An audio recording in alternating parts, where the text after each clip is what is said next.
today on Basically Court TV. I had enough money left over from, what was going on to pay the plaintiff and the Ebony and Ivory mom dancers. Now, Oliver, we can care less about the other people. Your Honor, he doesn't know what he's talking about. He terrorized the neighborhood all the time. He knocks on everybody's door if they got 1 inch of grass growing. Are you saying that you guys had a physical exchange? Yeah, I don't know. I mean, I don't know where you from, but when somebody touch you, you got to put them hands back on.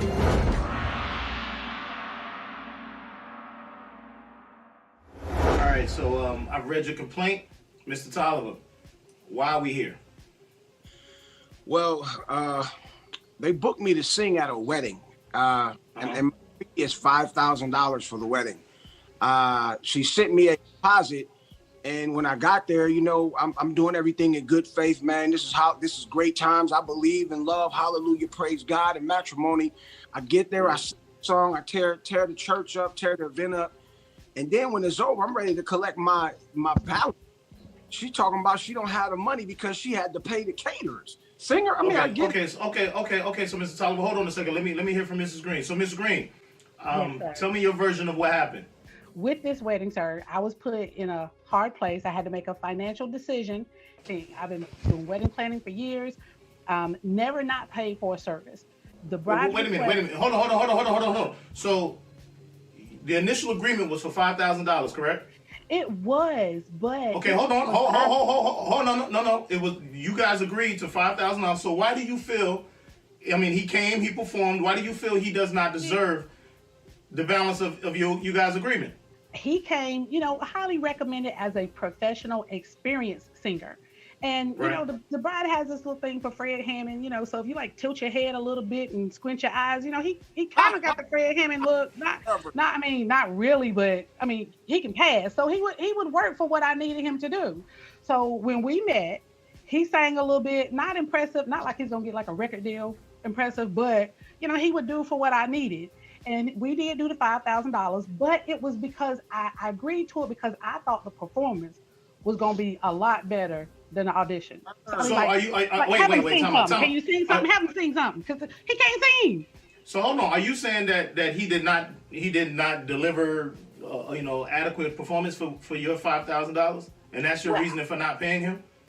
Teddy Riley ain't gonna call him. I tell you that. Hold on, Ms. Green. Mr. Tolliver, you want to reply to this? You don't just attack my integrity on here. And when I sang for you, don't even front like you wasn't keying and ha-hawing. Ooh, Big Daddy, you sound good. Come on, man. Really? Well. Hold on. Well, in all due defense, Mr. Tolliver, I do think that $2,500 is an adequate amount for an up and coming artist. Mm-hmm. Up and coming. I think, Your Honor, with all due respect, up and coming. I done sold 4 million records, man. I'm a platinum award-winning artist, man. Up and coming is far from where I am, sir. Check my Google.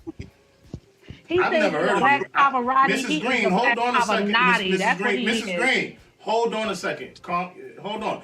Mr. Tolliver, I've never heard of you, Mr. Tolliver. You say you sold how many records? I sold about 3 or 4 million records, not more. 2.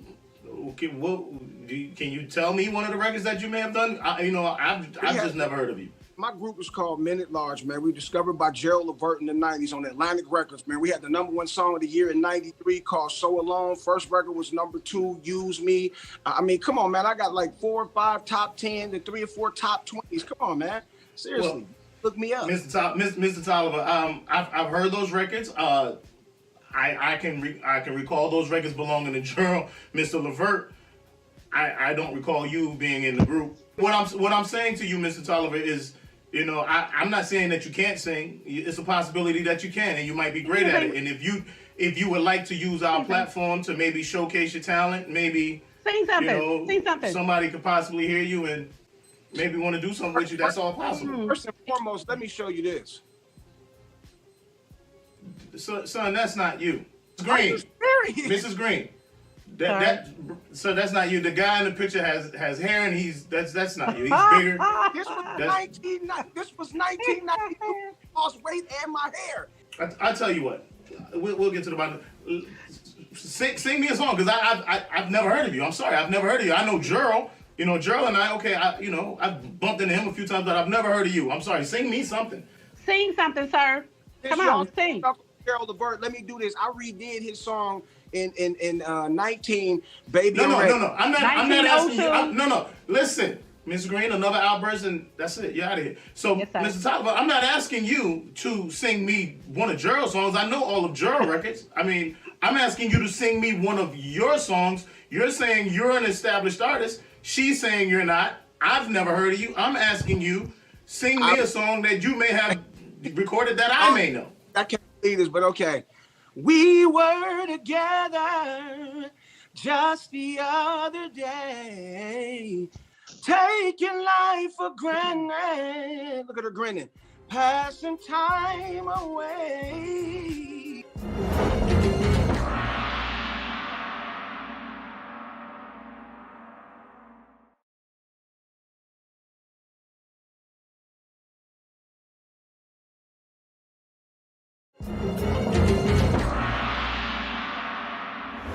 Hi, Your Honor. This is Gina Nash, field reporter for Basically Court TV.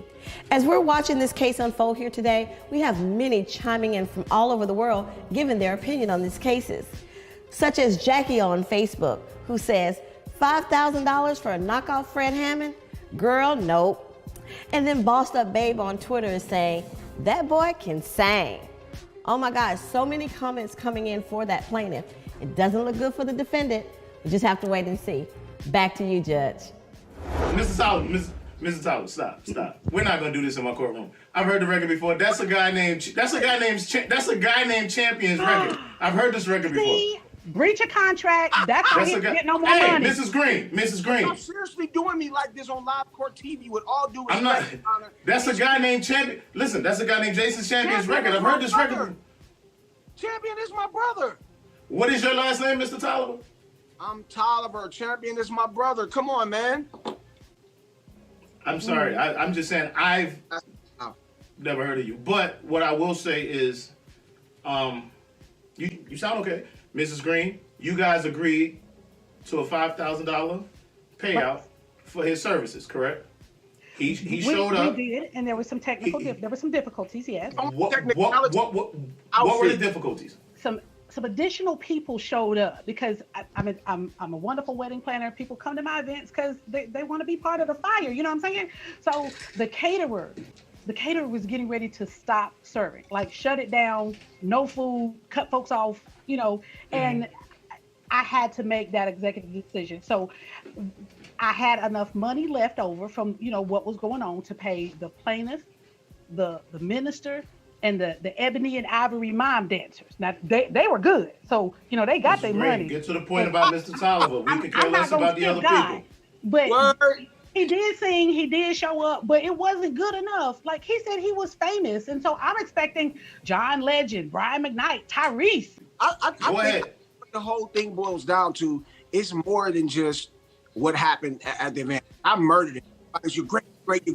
I think she feels some type of way about him because I didn't give her no vibes. That's really what it is. Whatever. Okay, all right. Okay, well, listen, He spent more time at the bar than on the stage. You paid for one song. Hey, quiet. I've heard enough. I'm ready to make my ruling, and I'm going to make my ruling in favor of the plaintiff. Mrs. Green, you guys had an agreement, not a verbal agreement. You had a written agreement, which is considered a contract in every state of law, and you've only paid him $2,500, which was his balance. You owe him a remainder of $2,500. You paid him $2,500 as a deposit. You didn't give him the remaining $2,500, which is his balance. He came, he performed, he delivered. I did. But... Go ahead, I'm listening. Let me hear what you have to say, because it's not going to matter. I've already made my ruling. Go ahead. Okay. Yes, sir. I'm just dumbfounded that this is what the. Well, you can be dumbfounded. But other than that, what I'm saying to you is, you hired Mr. Tolliver. You guys had an agreement of $5,000. He showed up. He showed up. He delivered, and you stiffed him on his payment. What we're going to do here today is I'm going to rule in the favor of the plaintiff for $2,500. Thank you. I disagree. I don't think it's fair. That's why I had to pay for some extra food, bailiff lady, ma'am, because he was eating up all the food and we didn't have enough to go around.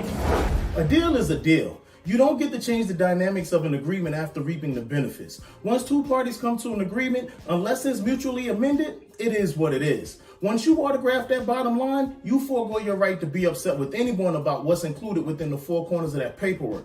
There's no one to blame because at the time of signing that agreement, you did exactly what you wanted to do. So, remember, it's not how you start, but how you finish.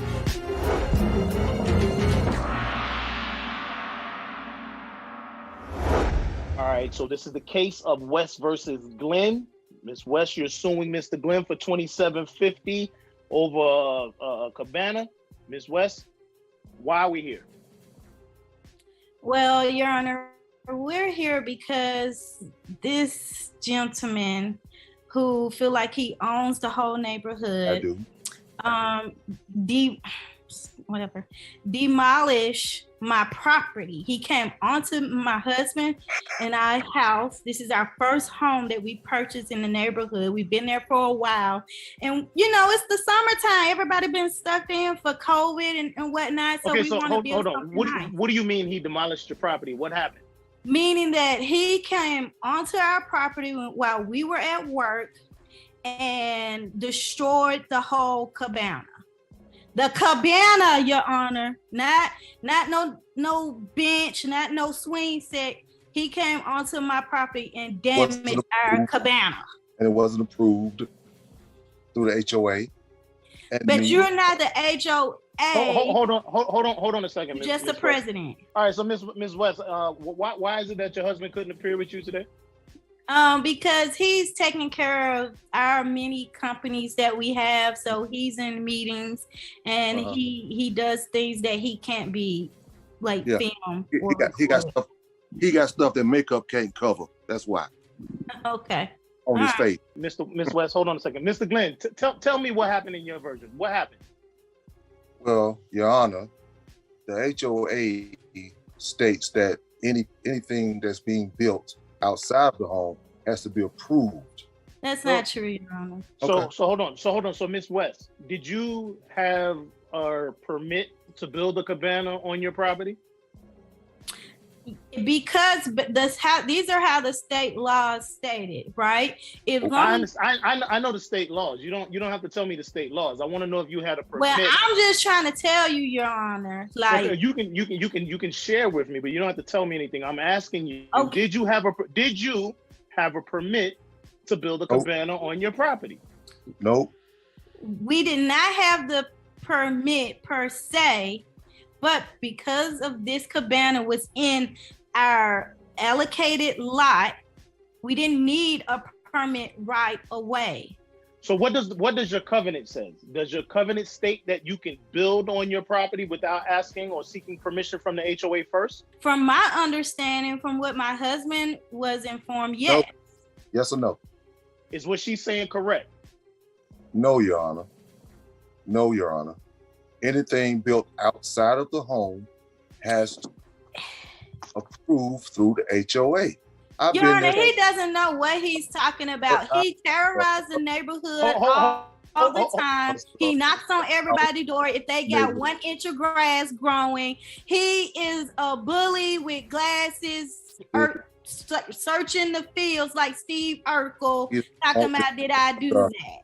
Okay, hold on a second. So, Mr. Glenn, so from what I'm hearing is you've issued the Mrs. West and her husband several fines asking them to remove the cabana after the cabana was erected? Yes, sir. The very first time it was being built, I came over and I issued a warning and they kept building. The second time I came over, the husband was cutting grass and I issued another warning and it was ignored again. Okay, and the so third time you came over there, my husband dragged you. Okay. That's where I'm going. So, Mr. Glenn, tell me what happened the third time you went to their home. I went over there to talk to the gentleman, man to man, while I was cutting grass. He turned around, like, looked at me and kept cutting. So I stepped in front of him and said, "Excuse me, sir, I'm trying to talk to you." So he brushed me off, physically brushed me off, and I had to give him the business. What do you mean? What do you mean you had to give him the business? Are you saying that you guys had a physical exchange? Yeah, I don't know. I mean, I don't know where you from, but when somebody touch you, you got to put them hands back on. Okay. Your Honor, you know the white Karen, right? He's pretty much the black Karen with pants in our neighborhood. That's how he is. Well, he's barren. He's barren with eviction notice, with fines, with fees, terrorizing the neighborhood. So Mr. Glenn, who hit who first? I get the fact that you went down there the third time to confront her husband and asked them about the removal of the cabana. And then an altercation ensued. Who hit who first? Well, first of all, Your Honor, I explained to them, this is my neighborhood. I was the first one here. So I treat it as such. It's mine. I'm the HOA president. He put his hand on me to push me aside. So I hit him. So you struck Mr. West first. He put his hands on me first, and then I hit him. Knocked his Timberland boots clean off. That's not true, Miss West. You want to tell me you have a different version of the story, Miss West? Yes, no. because the position and role that my husband has, he could not be here today. So I'm speaking on his behalf. Okay. I was on the porch as hold on, Mr. Glenn. Go ahead, Miss West. As Mr. Glenn Band approached our property and my husband mowing the yard, he grabbed my husband with his hand on his back shoulder and pulled his shoulder back, and my husband turned around, assuming there's somebody trying to attack him.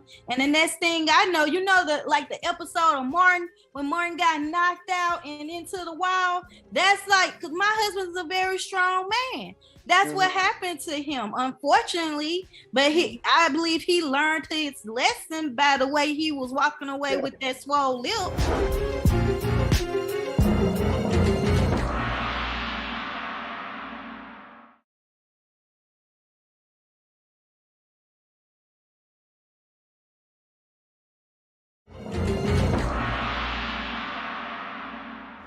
Hi, Your Honor. This is Gina Nash, field reporter on Basically Court TV.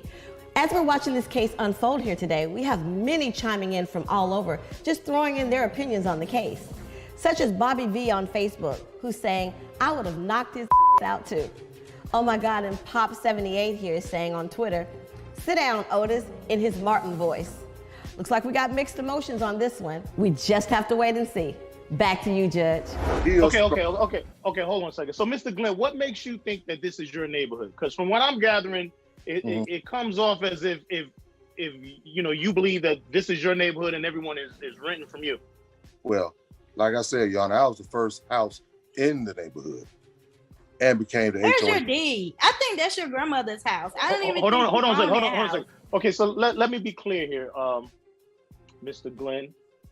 The HOA, which is the Homeowners Association, is not to be run the way you see fit just because you're the president. Your job as the president of the HOA is to enforce infractions such as parking on the street, according to this covenant that I have here before me, such as parking on the street, grass that needs to be mowed, that's been, that's just growing at an abnormal rate, trash cans, loud company, pool activity in your neighborhood, and of the such. Your job is not to be the enforcer. Like, you're not the judge, jury, and the executioner. You don't get that option. You don't get that that right, shall I say, to enforce your will upon the residents of your neighborhood. Because what I'm gathering here from what Ms. West is saying is you're a tyrant. Just because you was the first homeowner in the neighborhood does not give you the privilege to become a tyrant in the area. You can't make the area uncomfortable for the residents of the neighborhood. So now explain to me, because what I'm trying to understand is how, first of all, why did you go on their property? You went and removed their cabana. You rented a Bobcat? Yes, sir. For some work that you were doing? Yes, sir. Did you have a permit for it?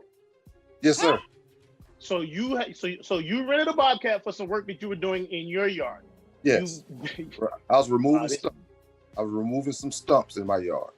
And then you drove the Bobcat down to Miss West's home, and then you went in their backyard and bulldozed their cabana? Oh, they can always rebuild the cabana, but they gotta get a permit first. That takes about 30 days. No, you're gonna build it. That's what's gonna happen. We gonna see. All right, so Mrs. West, according to your covenant, I had a chance to review your covenant in chambers, and according to right here is where it says 6A, you are responsible for receiving a permit before erecting a building or structure on the outside of your premises. Anything you want to do within the insides of confinement of your home is perfectly fine. But right here, according to 6A, you were supposed to obtain a permit. So because of that, I am going to enforce the penalties and the fines that the HOA has bestowed upon you. Now, Mr. Glenn, you were in violation of trespassing. You do not have the authority to go on to another resident's property and destroy property. You just don't have that. You just don't have that authority. I understand, and I know you get it, and you think that this is your neighborhood, but it's not. So therefore, Mr. Glenn, I am going to rule in favor of Mrs. West for her amount of the $2,750 minus the $400 in penalties and fines, leaving her a balance of $2,350. Therefore, my ruling is in favor of the plaintiff, Ms. West, for $2,350. Thank you, Your Honor. Oh, it ain't over. Thank you. Yes, it is. Oh, it's bigger than the HOA, Miss West. Laws are laws, and laws are put in place for a reason. With this being said, no one is above the law.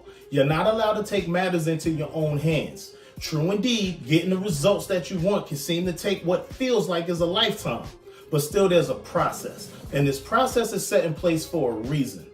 Imagine reacting strictly based off pure emotions only to find out that the actions that you've taken into your own hands can't be undone. Hence the reason why you must follow proper procedure and protocol. Remember, it's not how you start, but how you finish. Do you have a dispute and would like to settle it before our forum? If so, contact us at info@basicallyctv.com. Basically Court TV, where the disputes are somewhat real and everyday disagreements are handled however the judge sees fit.